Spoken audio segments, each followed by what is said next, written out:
Are you ready to make the most of your oil and gas mineral rights? Welcome to the Mineral Rights Podcast. Get the knowledge and resources you need to manage your minerals and royalties. Here is your host, Matt Sands.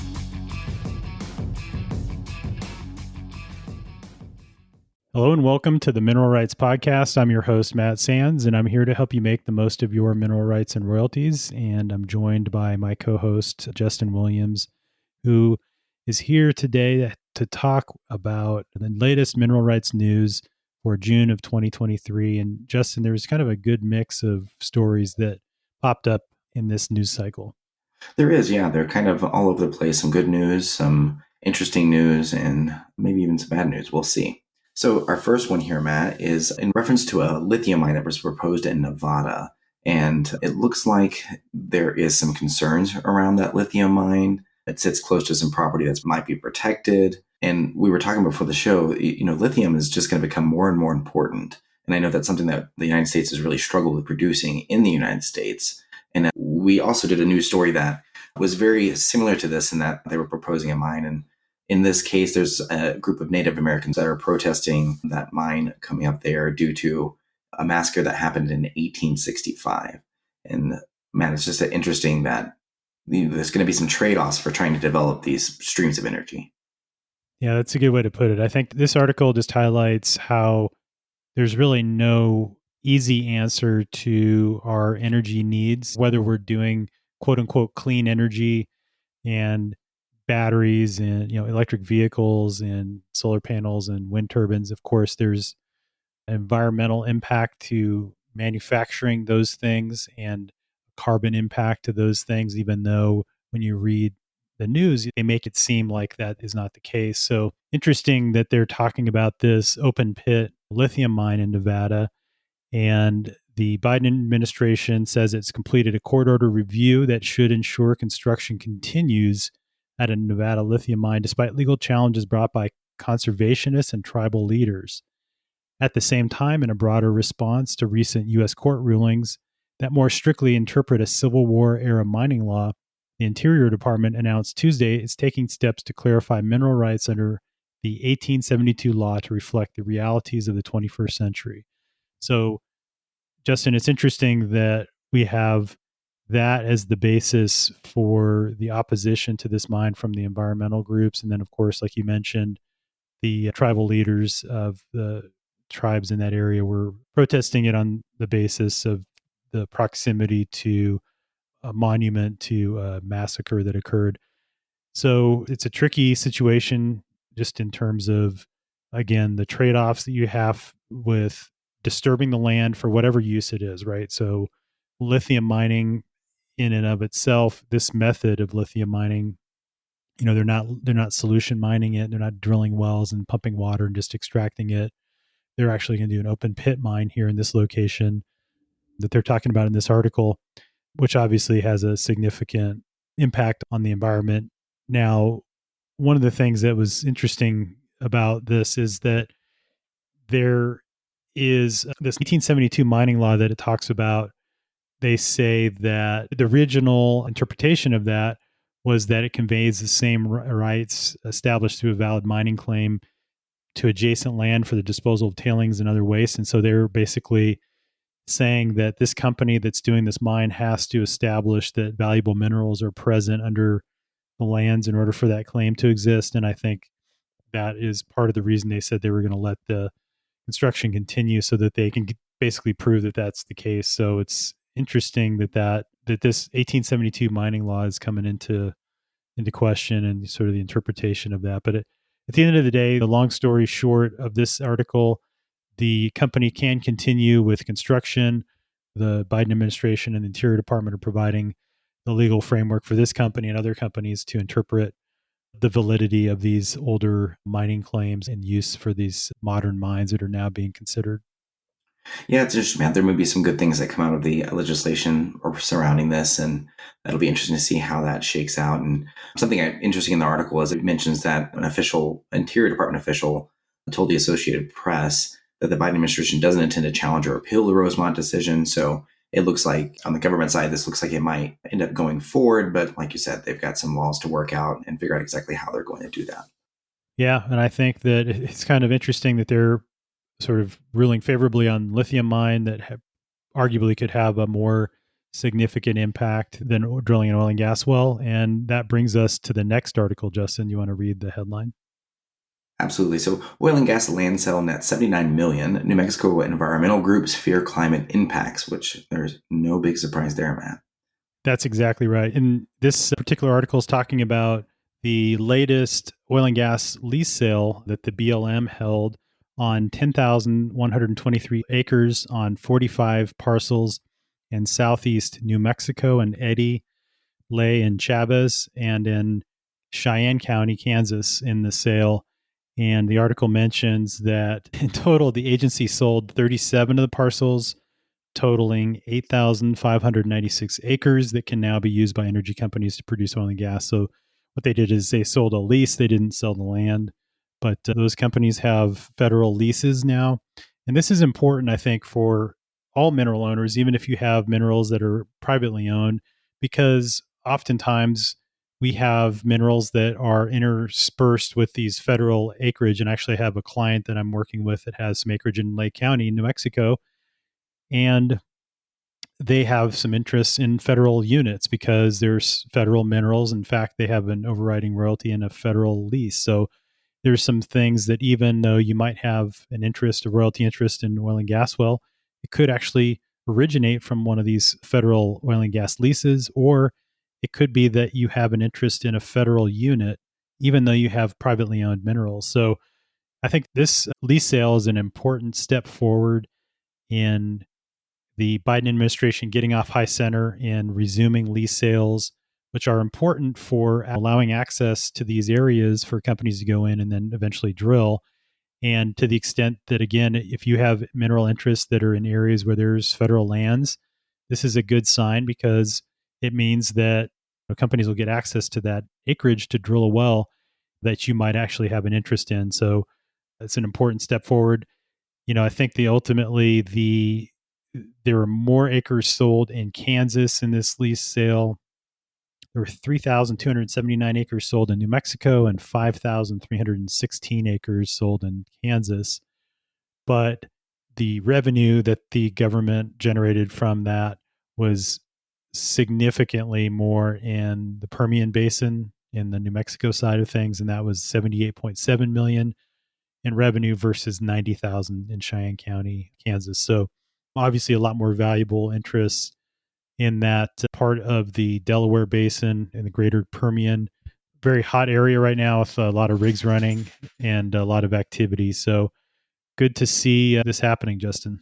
You nailed it, Matt. Couldn't agree more. And really interesting to look at the numbers they kind of break down in the article here. It says the most revenue produced by any parcel in a sale was 16.2 million, brought in by a lease of 280 acres in Eden County to Devon Energy, followed by two leases to Federal Abstract Company for a 240 acre parcel in Lee County and a 320 acre parcel in Eddy County, which generated 10.1 million and 10 million respectively.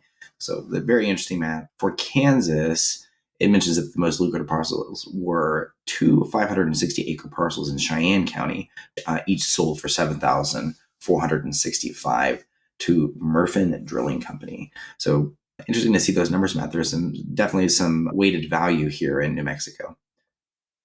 Yeah, definitely. And like you mentioned earlier, we should mention that's the bulk of the article mentions the opposition to this and the basis of fossil fuels climate change impacts. And so I think that's important. But, the thing that is required that is important to note is that an environmental analysis is required prior to any of these lease sales. So in that environmental analysis filed by the BLM before the sale, they said that basically these oil and gas operations on these lands that were offered for lease would not have a significant impact on pollution in the region. And so I think that's important to note there. It's just, whether or not that is necessarily negative or if access to cheap and reliable energy is more important to human flourishing, which I think is generally seen as the case for those that are informed on this and that are more objective on the pros and cons of energy. So not to discount the fact that there is going to be some sort of climate impact like we talked about from this drilling that might eventually occur on this acreage. But again, if you think about it objectively, when we talk about that previous article and that lithium mine, there's going to be a climate impact of the open pit mining to get lithium so that we can build more batteries for our electric vehicles and our cell phones and all of that. So there's trade-offs, I guess, in either case, Justin. You said it, man. We had talked, I believe this was last year now, but about energy companies and operating companies and what they were going to start to kind of poise themselves as. And this article mentions ExxonMobil and that they talked about their progress report. And I really thought it was interesting because there's a few things in here that really kind of start to show that Exxon is presenting itself as somebody who is producing the products that the world needs, but also focusing on helping the world with the energy transition. And in a letter from the chief executive officer, Darren Woods, he said ExxonMobil will remain committed to help the world transition to less pollutive energy production while continuing to meet the demand that can only be satisfied by fossil fuels. And so, Matt, it's just interesting to see how the companies are kind of starting to do that. And it also mentions that Exxon intends to invest $17 billion in lowering emissions through 2027, reporting the company already reduced methane releases by more than 50% in 2022 compared to the 2016 levels. So it definitely looks like it's a focus and interesting to see how they're starting to point. Yeah, definitely. Well, now the next story here, Justin, you want to go ahead and read the headline and talk about what is happening with oil prices? Yep, absolutely. So Goldman and others see rising odds of another OPEC output cut. Oil prices have dropped below $70 again, which begs the question, where do we go from here? To help answer this question, the article from Oil Price suggests that OPEC Plus might need to further cut output later this year. With the next OPEC Plus meeting coming up in the first week of June, Jeffrey Curry and Dan Schroven write that they expect the 9 major OPEC Plus producers, which announced voluntary production cuts in April, to keep production unchanged, but utilize some partly offsetting hawkish rhetoric. Signs that the market remain on track for H2 deficits, incomplete Russia compliance, and several recent comments by OPEC Plus and the U.S. energy policymakers also support a hold, according to Goldman, which lays out these 4 reasons why the major producers are likely to roll over output.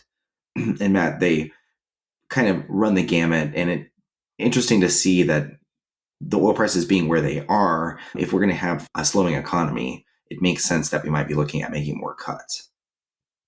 Yeah, I think that is the sentiment there. A couple of these items that are mentioned here and the reasons that Goldman outlines as to why there might be additional cuts is that OPEC Plus projections and inventories, that data suggests that the market is still on track to have a deficit in terms of supply in the second half of this year. So in other words, we would have demand outstripping supply continuing through the end of the year, even though we do have some downward pressure on demand because of the issues with the economy and the stuff that's going on in China, and the reopening is not happening as quickly as we were hoping originally. The other thing is that they said that Russia hasn't complied with the agreed to cuts that they made earlier with the Saudi officials. And so their production has fallen less than the 500,000 barrels per day that they pledged to cut. And so I think what the speculation is that OPEC policymakers will want to see Russia fall in line and fully comply with the cuts that they pledged before they announce any deeper cuts. So there's already some low-hanging fruit with Russia to actually meet those requirements, I think. And so probably that's going to be part of the discussion, even though I think Russia's oil ministers were saying, no, we're not going to cut anymore. And that was kind of forcing oil prices down this week. We're recording this right now on the 31st of May. So we've had prices down below $70 for the first time in a while. So the other thing too is U.S. Energy Secretary Jennifer Granholm made some comments recently that the U.S. could start repurchasing oil for the Strategic Petroleum Reserve after June. And the announcement of a modest SPR purchase of 3 million barrels suggests that that is perhaps contributing to that as well, and that there's going to be that demand from the U.S. government that may be smaller than was originally. And so that is perhaps what's contributing to this kind of rhetoric right now. So it'll be interesting to see when they meet, if there is a cut or if they hold the line.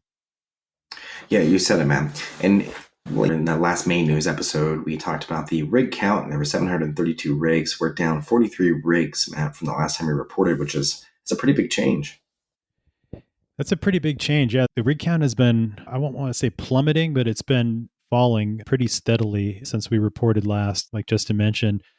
Right now, we're running 689 land rigs, which even since just last week, there were 8 fewer rigs. So it's been sort of a steady decline of, 8 to 10 rigs per week since we reported on this last. And the majority of those are coming from the mid-continent region, I'll say. Texas is still holding strong. In fact, they added 2 rigs, and so they're sitting at 359. New Mexico dropped 1, Louisiana dropped 2, Colorado dropped 1. We're down 5 in Oklahoma, which is the biggest drop, and then down in 2 in Utah. So, I think that you're seeing these natural gas plays, like we mentioned on last month's news episode, that these natural gas plays where we're right at where, probably even below the break-even cost in a lot of these shale basins like the Haynesville, they're, where those contracts are coming up. I think we're seeing those rigs getting released just because it's not as profitable to drill at the current gas prices. So it's the challenge right now. I think with crude oil still in a range, I think where you still see drilling, are probably going to see more focus on drilling in areas with lots of natural gas liquids and lots of oil, because oil is still profitable to drill at, $69 a barrel. Whereas now with natural gas around $2.30, it's pretty rough on those pure natural gas plays. Like I said, like we have the Marcellus, the Haynesville, and parts of Oklahoma that are in that kind of gas window, and the Scoop Stack are going to be challenged for the foreseeable future while prices remain depressed. You said, Matt, interesting with the lease sales we recently had. If we're going to see more density popping up in that area, and that might be playing into this, and that operators are looking for those places where they know they can get a good return, even if prices aren't as high as they once were. Yeah, I think that's exactly right. So that wraps up this month's news episode. If you have any articles you come across you'd like us to feature on a future episode, you can email those to us at feedback@mineralrightspodcast.com. As always, you can find links to the articles we talked about today in the show notes at mineralrightspodcast.com. Thanks again for listening. Thanks, Justin. Thanks, Matt.